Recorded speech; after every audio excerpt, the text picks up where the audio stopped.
पाकिस्तान में डर का साया पसरा हुआ है। वहां पे अगर आप देखें ना तो लोग सो रहे हैं, ना ही वहां के मिनिस्टर सो रहे हैं। अगर शायद कोई सो रहा है यहाँ पे तो केवल और केवल वहां की फौज है। इनके होश उड़ गए दोस्तों। कल लाहौर में कुछ बहुत बड़ा हुआ है और इसलिए बोल रहा हूं क्योंकि मोदी जी का ऐलान है कि लाहौर को बचा सकते हो तो बचा लो। हवा से आने वाली भी किसी भी खतरे को मार के गिरा सकता है, 400 किलोमीटर दूर ही गिरा सकता है। और भी बहुत कुछ हो चुका है। At the Indo-Pakistan international border in the Pragwal sector, and here the Pakistani side has left vacant. ये कह रहे हैं हम ये कर देंगे, न्यूक्लियर मार देंगे, पानी अगर नहीं बहा तो खून बहेगा, लाशों का ढेर लग जाएगा। एक मंत्री कहता है कि हम इतने हिंदू मारेंगे कि उनके क्रियाक्रम के लिए लकड़ियां कम पड़ जाएंगी। और जिस बंदे को लड़ाई लड़नी है वो कहां है किसी को नहीं पता, वो 5 दिन से गायब है। अब की बार आर या पार। Hit first, hit hard, keep hitting, ये मोदी जी ने स्टोरी समझा दी। और मोदी जी करो एक वार, टुकड़े कर दो 2-4। ये बड़ा जज्बे वाली कौम है, काफिरों को मारेंगे। और डायलॉग मुंह से निकला और भग गया। पीठ में ये छुरा खोपने वाली ये कौम है। गायब हो गया आसिम, अब ये आएगा बिल से वापस, देख लेना। अब तो तालिबान भी पाकिस्तान को अक्यूज कर रहे हैं। वो भी कह रहे हैं कि हमारे यहाँ पे पाकिस्तान से दहशतगर्दी हो रही है।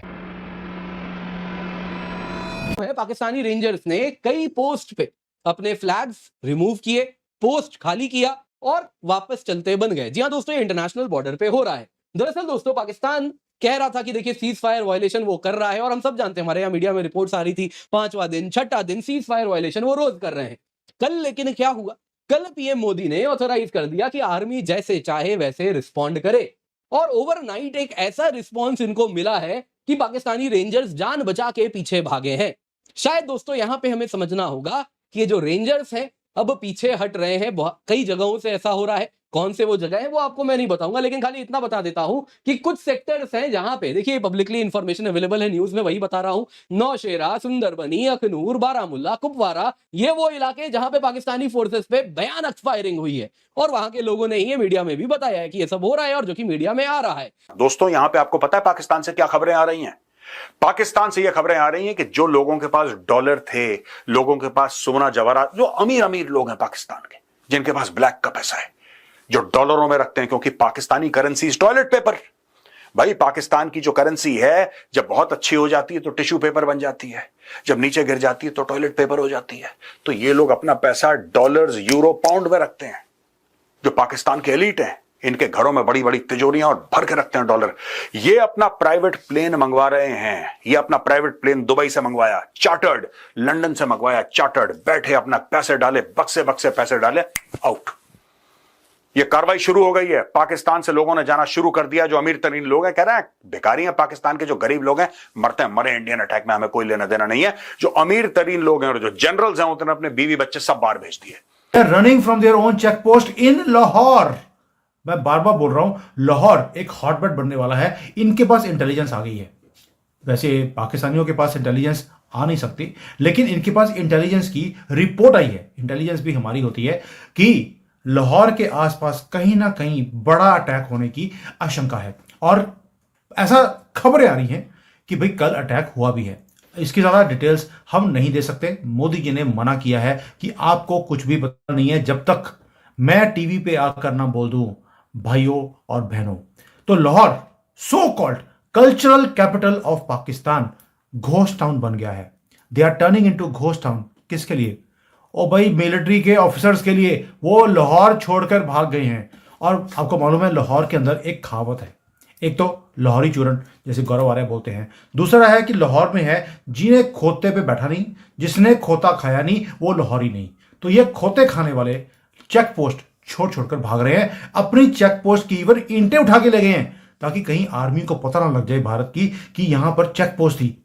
एक्शन ऐसा होना चाहिए कि पाकिस्तान की आर्मी का जो फन है उसको कुचला जा सके, ताकि वो जो दाऊद इब्राहिम और ऐसे, बिकॉज कि देखिए मुझे लगता है ना दादा कि ये पाकिस्तान एक सेफ हेवन की सलाह, यहाँ पे तुम अटैक करो, दाऊद इब्राहिम बन जाओ पाकिस्तान में बैठ के, बिकॉज कि तुम्हें कोई छू नहीं सकता। आईएसआई और पाकिस्तान के जो आर्मी है वो तुम्हें प्रोटेक्शन देगी। तो आई थिंक एक ऐसा एक्शन तो होना चाहिए कि ये जो सेफ हेवन है ये लोग जाकर के वहां बैठ करके छुप जाते हैं और उसके बाद इंडिया में इम्प्यूनिटी के साथ जो है वो अटैक कराते हैं। तो अगर सिर्फ एक सर्जिकल स्ट्राइक करना था, तो ये सब चीजें, इतना दिन का वेट, और ये इसको कैसे देख रहे हैं? क्या ये सर्जिकल स्ट्राइक से बड़ा होगा? क्या एक लो इंटेंसिटी आर्म कॉन्फ्लिक्ट आप देख रहे हैं? फुल फ्लेजेड वॉर देख रहे हैं? पीओजेके पे कब्जा देख रहे हैं? क्या देख रहे हैं आप? आई थिंक कि प्रधानमंत्री मोदी का, मैं एक चीज और बोल दूं, प्रधानमंत्री मोदी जी का जो वक्तव्य है वो बहुत ही सीरियस है, क्योंकि प्रधानमंत्री जी ने कहा है कि वो आतंक की कोई भी जमीन है उसको अब छोड़ेंगे नहीं, और वहां पर वो उसको मिट्टी में मिला देंगे। तो भारत भी तो लॉन्चर खरीदा है, कितना टोटल लॉन्चर 8 गो, तो लॉन्चर तो भाई लॉन्चर कर रहे हैं 8 नहीं, लॉन्चर टोटल मिसाइलें जो हैं लॉन्चर के साथ 160 गो हैं मिसाइलें ट्यूब है।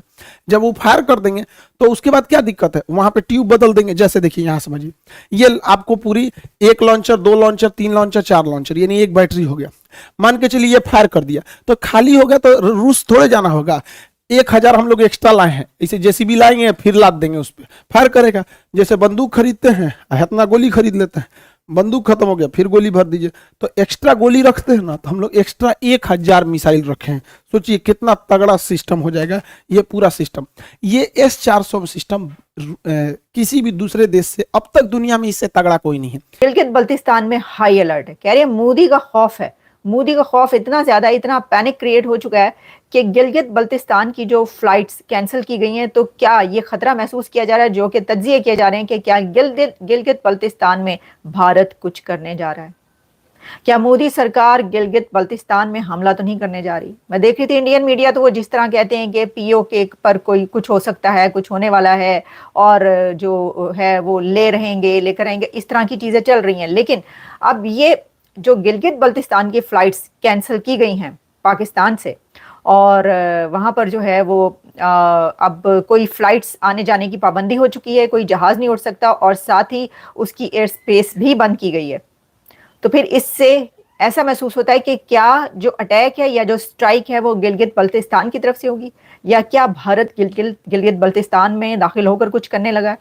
वो तालिबान जिनको 20 साल आपने अपने घर में बिठा के रखा, कैपिटल सिटी में रखा, आज उनकी हुकूमत है, और वहाँ पे वो मुल्क जहाँ पे जैसे ही 2021 में 15 अगस्त को तालिबान आए, तो डीजी ISI उस वक्त के फैज़ हमीद वहाँ गए, चाय पी रहे थे और दुनिया को ये बावर करा रहे थे कि जी all is going to be well, everything is under control. So what went there? Everything doesn't seem to be under control. अगर अंडर कंट्रोल होता तो आपका जो बॉर्डर है अफगानिस्तान के साथ में, वहां पे इस किस्म के अटैक नहीं हो रहे होते।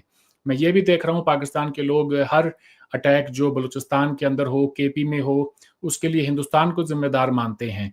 तो पहले तो आप ये कहते थे कि जी इनके कौंसिल खाने जो हैं अफगानिस्तान के अंदर वो करवा रहे हैं, अशरफ गनी की गवर्नमेंट इनको फैसिलिटेट कर रही है, उससे पहले हामिद करजाई कर रहे थे।